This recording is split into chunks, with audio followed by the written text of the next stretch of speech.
When Star Wars Jedi Fallen Order was released, it really got a lot of high praise from video game enthusiasts and Star Wars fans in general, especially coming out at a time where Star Wars wasn't exactly in the best light. This game helped to boost its goodwill. With a interactive storyline that really fitted nicely with the overall saga, a character that was compelling to play and that you felt for, I'd say probably more so than any character in the sequel trilogy. And lightsaber battles that were fun, interactive, and really had a nice flow to them. You could string combos together and level up as you went along. It had a lot of elements of Force Unleashed, which was probably the standout Star Wars game of the last 15 years. And it kind of expounded upon that. So pretty much right after the game was released, I had played through it and beat it relatively at a pretty good pace. It was easy enough to play through where you could get through the game and enjoy it, but difficult enough where you didn't just breeze through it.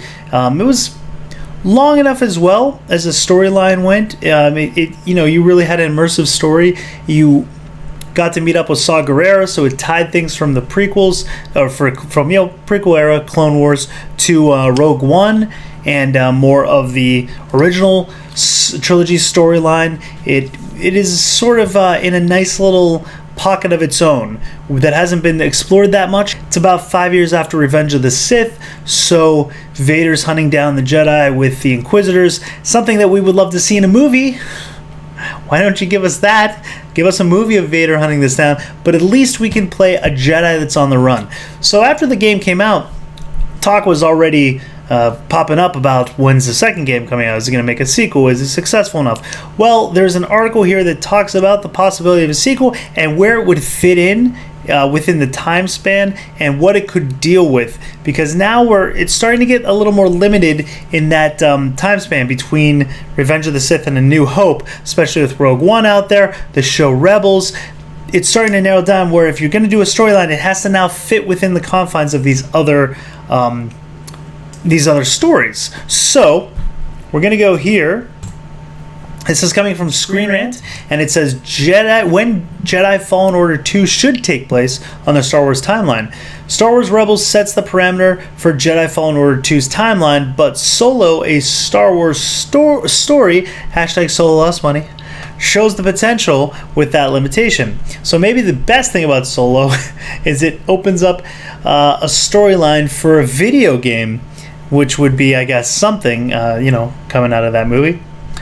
Star Wars Jedi Fallen Order gripped players when it arrived last November. The game offers a compelling Star Wars story about a former Jedi Padawan dealing with the trauma of the Emperor's rise after the events of Revenge of the Sith. While eager fans await the sequel's announcement, a look at the original's placement in the timeline alongside with similarly placed Solo, a Star Wars story, and Star Wars Rebels provides hints at not only when the next game will take place, but possible story beats as well. Set 5 years after Revenge of the Sith, Jedi Fallen Order depicts the destruction wrought by the newly formed Empire, from the genocide on Zepho to the Inquisitors hunting down Force-sensitive children. Fallen Order's narrative sticks closely to the horrors of the Empire. It's undeniably well done, but also well-trodden territory. All the original films and even the recent sequels involve the atrocities of the Empire or an Empire-like entity. Given Jedi Fallen Order's place in the canon, the game should explore other less rote themes. The ending of Fallen Order sets up a sequel with Cal and crew not only alive but in search of a new calling. After deciding to abandon the quest to rebuild the Jedi Order, the exact amount of time passed in the game is unclear, but thanks to Star Wars Rebels, fans know the confines of a Star Wars Fallen Order 2's timeline. Rebels begins 5 years prior to A New Hope and shows the formation of the Rebel Alliance. The show must make it clear that Ezra and Kanan are the only active Jedi in the rebellion, so the story of Cal and others will not cross with that time period. since it seems unlikely Cal would ignore joining a unified rebellion. That does add a little bit of a problem. Why wouldn't Cal be there? Unless Cal doesn't survive in the second game, but as a main character, you tend to, not really want your whole effort of the story to end with the death of the main character. Although it could be compelling if it was done right. I wouldn't be totally opposed to that. Knowing, where this has to go with Kanan and Ezra and eventually Luke. And Luke really can be the only Jedi. I mean, they dealt with Ezra's character in the end of Rebels. He gets sent off to the unknown regions with Thrawn, so it gets him out of the way. But if Cal's hanging around, that creates some problems, so I wouldn't be opposed to him. Well, of course, there's Ahsoka as well, but that's another story altogether. This means that Star Wars Jedi Fallen Order 2 storyline will take place prior to Rebels, with no unified resistance to the Empire just yet present, and it would make sense for the story to explore other conflicts in the Star Wars universe. Oh, what's that other conflict there? Interesting.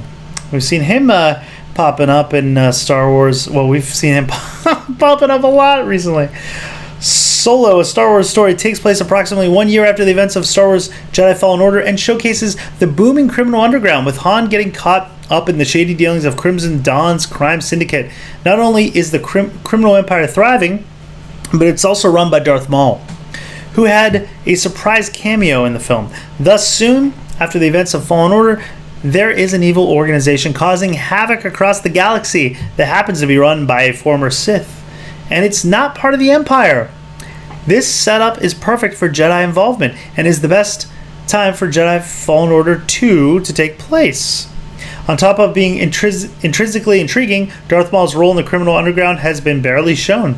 The Clone Wars shows Maul's origins in the crime, as he briefly leads a number of the Syndicate in his successful campaign to take over Mandalore. However, that's it. From Rebels, audiences know Maul's fate, but how he came to lose control of Crimson Dawn, as well as his exploits while in power, remains unexplored. It is a good storyline to explore. Taking everything together, Star Wars Jedi Fallen Order 2 must take place 5 to 13 years prior to A New Hope. This time frame will most likely show why Cal and his friends could not join the rebellion, and should also give them the opportunity to combat Maul as he leads a criminal empire. So I think this is a good place to go with the storyline, because Darth Maul is a very popular figure, and to have him as a villain that you get to eventually square off against, pretty compelling. That's pretty exciting, and it's a good thing to do. Have him explore instead of going after the Empire or trying to. I guess you could still have him try to avoid the Empire, but have him more in the underground. People have been dying for like an underground story, or the underworld story rather. Solo gave us a little hint of it, but we really were hoping for an Underworld series. It looked like Lucas was planning one before he sold Star Wars. So if you can involve the Underworld tale inside of a game, it would be a lot of fun. Some of my favorite moments of Knights of the Old Republic is when you got to descend into the underworld and go into the seedy places and some of the clubs, and it was a lot of fun to kind of explore that world, because it's not explored a lot in the movies.